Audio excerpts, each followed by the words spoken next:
KR, Decatur, Dallas-Fort Worth, and on 91.3 KYJC Commerce. Portions of KDKR programming do not necessarily reflect the views of this station, its management, or staff. Prudent Money with Bob Brooks is sponsored by the Prudent Money Foundation on 91.3. Well, lump sum or pension payout. Today we're going to take a look. Stay tuned for Prudent Money.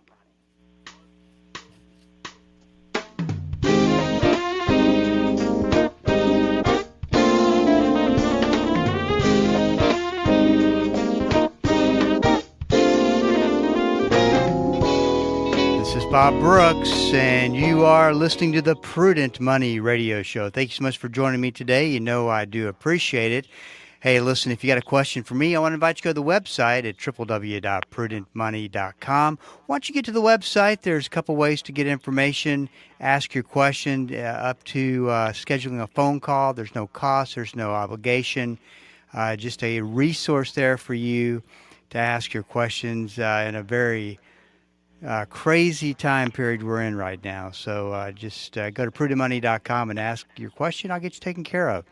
That's all, once again, at prudentmoney.com. I want to make sure that you know about a webinar that we're going to be doing next week. It's going to be on Wednesday, July 24th at 12 noon. That seems to be a time that really does work out well.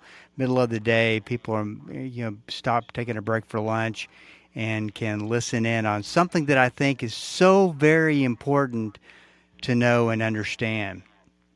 And it's simply to know more about inflation and how it ultimately affects you. Obviously, we understand how the high prices affect both all of us and what that means, but the mechanics of inflation, and I know what you're thinking. You're thinking, Bob, there's no way I'm ever going to understand it, not going to even waste my time trying to understand it because it's over my head. You would be shocked if you add the visuals, and if you're like me, I'm a visual learner. The visuals make all the difference in the world, and through the webinar setup, I'm going to be able to show you what you need to know about inflation. And it'll make a huge difference in the way that you look at these markets. And I think it's one of the most important things that you need to know about. And we're going to be talking about how high prices could go or whether they'll go down, how much longer do we have to keep dealing with inflation. I could even make a case for it may even be over with. What does that mean? Then we're going to take a look at mortgage rates, credit card rates, where they'll ultimately be. And then I'm going to talk a little bit about bonds. And if you've been invested in mutual fund bonds or just individual issues of bonds, you know the kind of losses they've been taking because of this very strange interest rate world we're in. But I'm going to explain all that, and I'm going to talk about what I think could happen to bonds that no one's going to see coming. And this is why I'm excited about this, is because you're going to be shocked as to how easy this is to understand. The webinar, once again, is July 24th, which is a week from Wednesday at 12 noon. Go ahead, get it out of the way. Go to prudentmoney.com, sign up, and you'll see the link for the webinar page. And we will look forward to seeing you there. Once again, I've done a lot of webinars, done a lot of workshops. I don't think that I've been as excited as I am about this one. Because once again, I think it's one that can make a big difference in how you look and understand what I'm talking about on the radio. Because I talk a lot about inflation, and this will get you over that hump that I think that you'll finally understand. And if you have a good understanding, this will close where you need to really be from an understanding standpoint and understand what is happening. Because there's a lot of politics in this, and there's a lot of moving parts. But once again, Wednesday, July 24th at 12 noon. And it should be about 40 minutes long.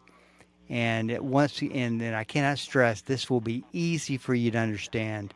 That's all at the website, prudentmoney.com. Well, people all over the country who are about to retire, and these are the lucky ones, they've got a pension. They've got that retirement benefit that pays out the monthly payment for the rest of their life. And if they set it up right, it'll be for the rest of their life and their spouse's life. It's guaranteed income. And it's something that the vast majority of people do not have the opportunity to take advantage of. Oftentimes, and this could even happen if you're not even near retirement, but you just get the opportunity to do this. You get the opportunity to take the X amount of dollars a month monthly payment for a lifetime, or you get a lump sum and then your company has no liability at all. They're done with you. They're done with that retirement benefit. They paid you off in a lump sum. And so a question that I came across, should I take a $200,000 lump sum, or should I take $915 in monthly payments for a pension annuity? And some of these questions are very, very easy to understand, and the answers are obvious. And sometimes the answers are not obvious. I'm going to give you a look into the future on this question. This one is very obvious, but I'm going to take you through as if it's not. Because there's a lot of decision points on this question of whether I take the lump sum. And when I take the lump sum, that means I roll it over into a investment account, an IRA, because you don't want to take it out because you'll owe taxes on it. You certainly don't want to do that. So it's all about rolling it over into a lump sum. And there's a lot of decision points, once again, on this question.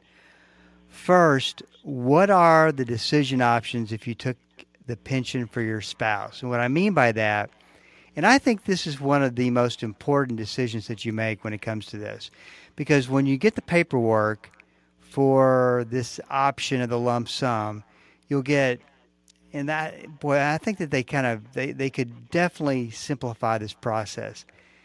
They have it to where they are allowing you to take out a lot of different options in order to cover your spouse if you were to start taking the pension benefit and something happened to you and you died.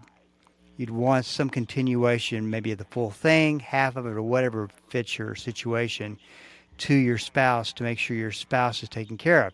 If you don't take that benefit, obviously you get the biggest payout possible.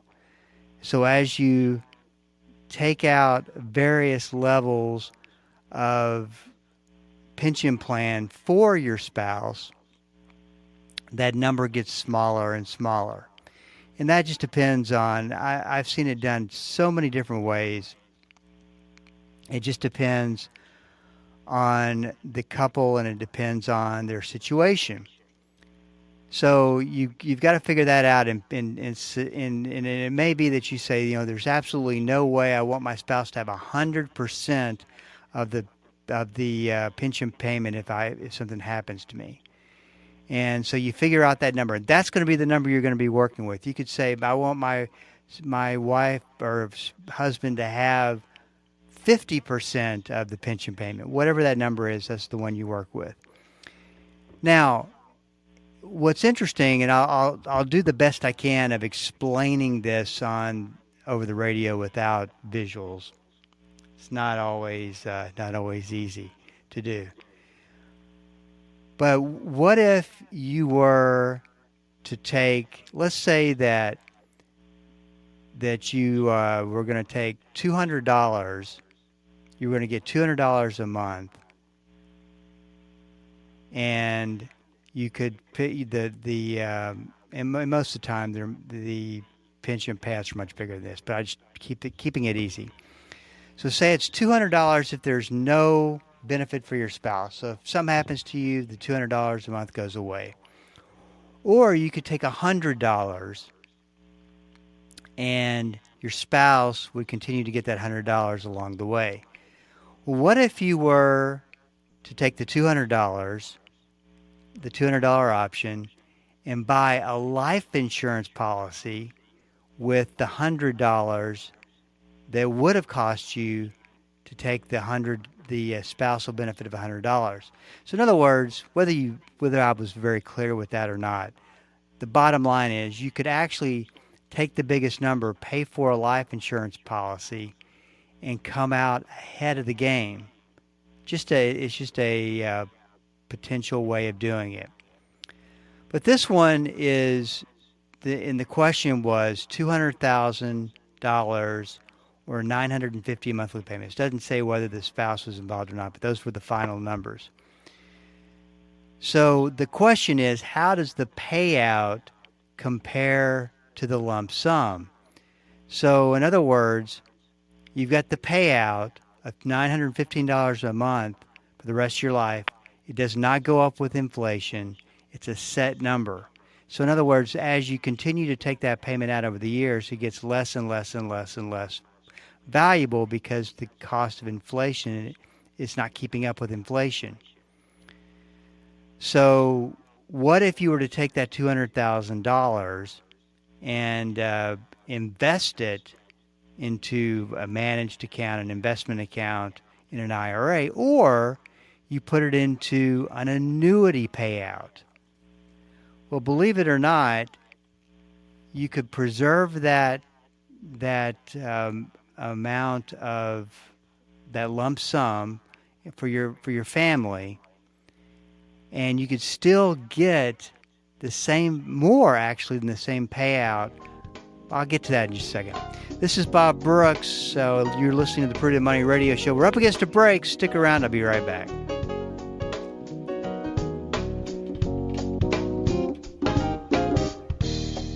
Hello, this is Bob Brooks. Proverbs 22:3 and Proverbs 27:12 are the exact same verse word for word. I call them the stewardship verses of risk. A prudent person foresees danger and takes precautions. The simpleton goes blindly on and suffers the consequences. On the Prudent Money Radio Show, we teach about risk, how to identify it, how to figure it out, and what to do about it. We believe that to be a prudent steward, you have to be a good risk manager. Listen to the Prudent Money Radio Show on Bible School Radio 91.3. Prudent Money, home of the modern-day steward movement. Jesus didn't tell parables to entertain his listeners. In fact, we'll see how he used stories to confront self-righteousness, to warn indecisive and unprepared people, and to encourage his followers to be patient and keep watching until he returns. Join us this week on Truth for Life with Alistair Begg. Weekdays at 5:30 a.m. here on 91.3 KDKR. This is Rob Randall, your host and teacher of the Invisible War radio program. The Invisible War is the study of God's Word on how to walk in Christ's victory in the spiritual battles we face against the powers of darkness. Join me every Sunday morning at 9 right here on KDKR and KYJC in Commerce, your station for life.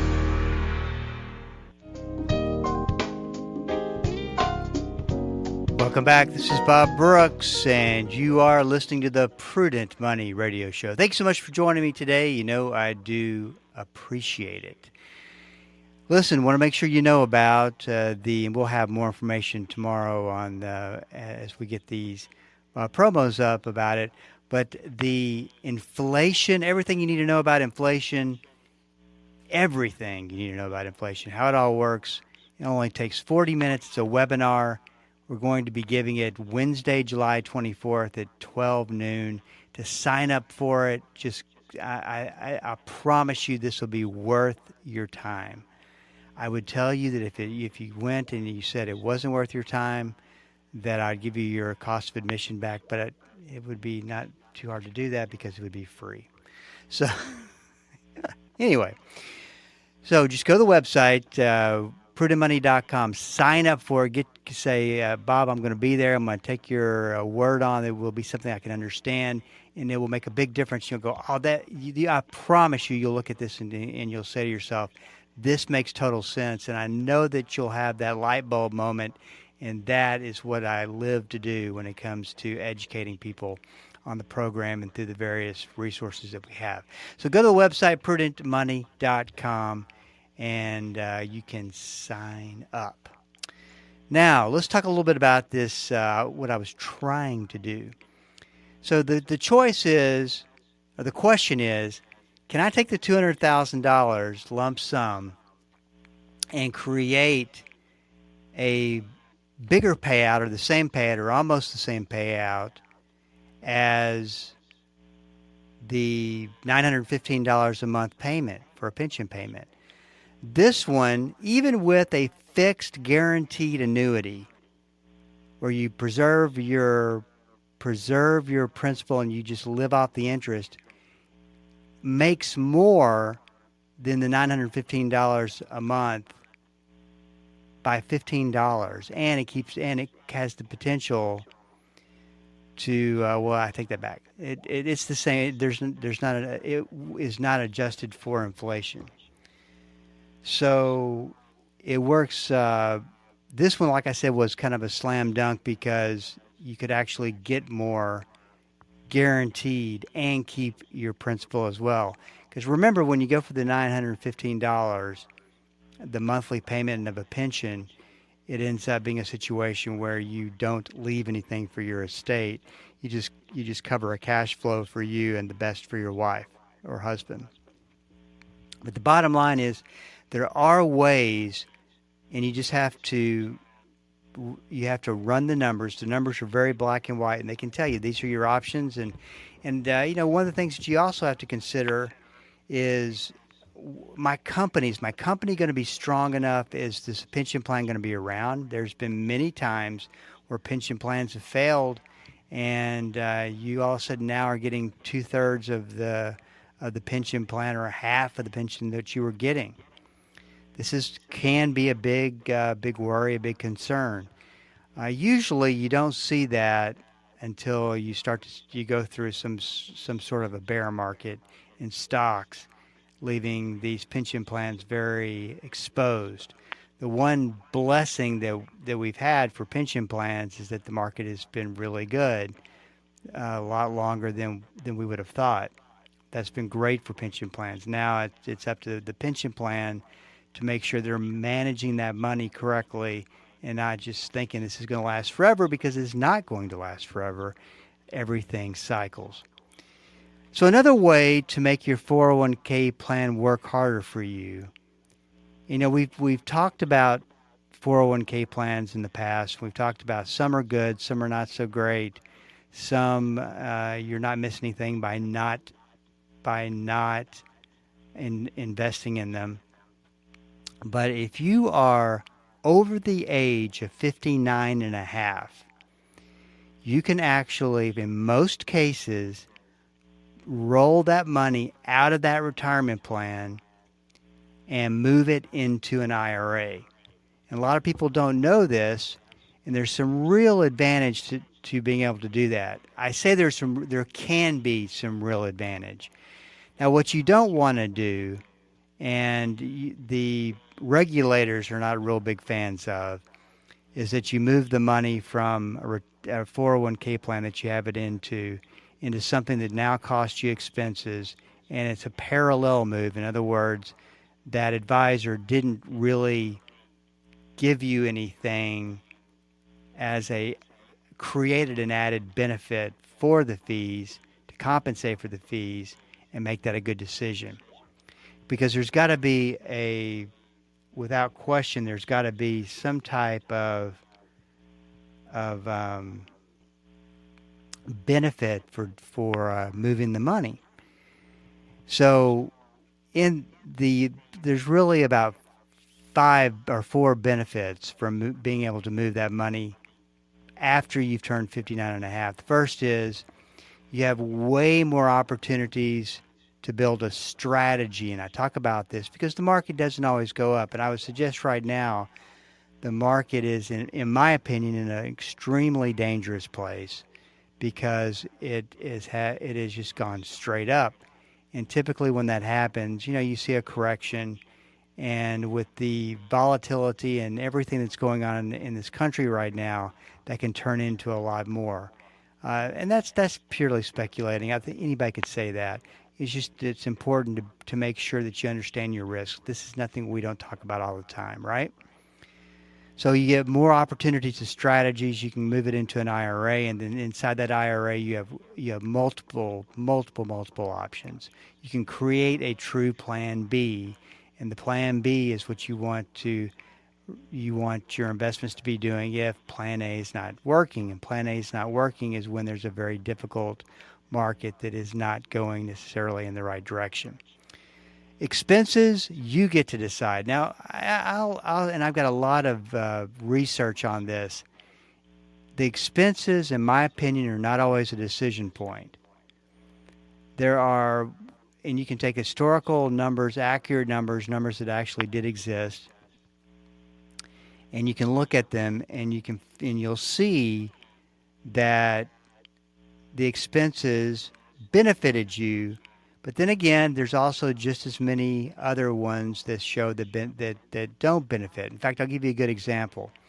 If you were wanting to make the same return as the stock market, then my suggestion would be get into an S&P 500, which is we could call that the stock market actually. It's a good representation of the stock market.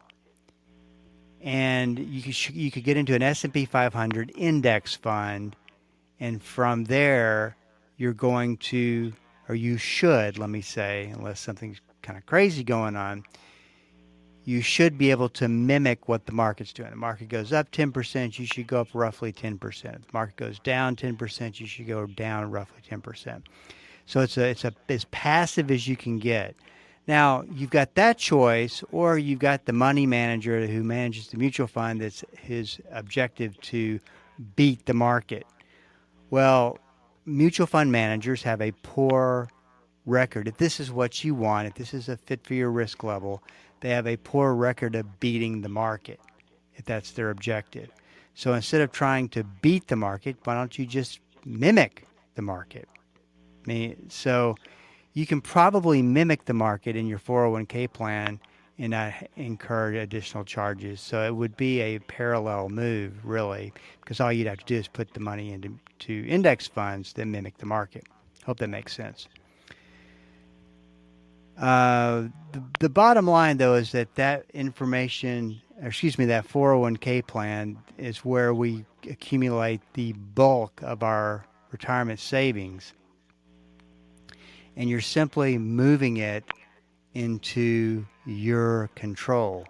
And that, to me, there's a lot of advantage in doing that. This is Bob Brooks, and you are listening to the Prudent Money Radio Show. Thanks so much for joining me today. You know I do appreciate it. Another day, another cyber attack. This one happened to Rite Aid, and I wanted to point this out just really quick. An unknown third party impersonated an employee on June 6th to gain access to certain systems. They stole a bunch of information. They targeted, for some reason, June 6, 2017 to July 13, 2018. This was interesting to me. They said Rite Aid is planning to implement heightened security measures to prevent future attacks. I often ask the question when it comes to these cyber attacks, is it that the criminals are that much smarter than us, or is it that companies are not spending enough money in their IT departments to prevent them from happening? That, to me, is a statement that says, hey, we could spend a lot more money and do a whole lot more, but we are only going up to this level of security on your information.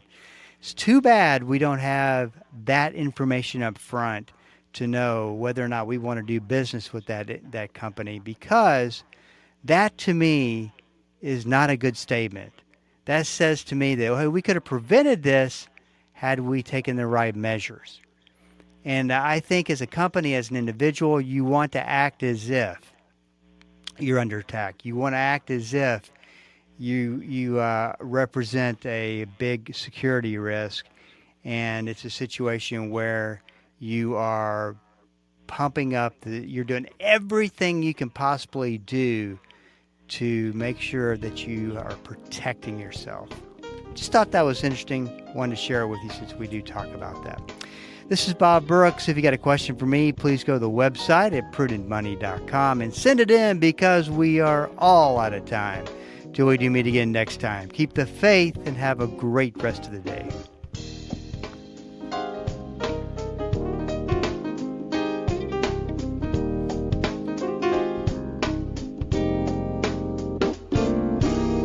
That's all the time we have for today. Questions or comments for Bob, or to find out more great information like what you've just heard, visit www.prudentmoney.com. Be sure to join Bob Brooks again for the next edition of Prudent Money.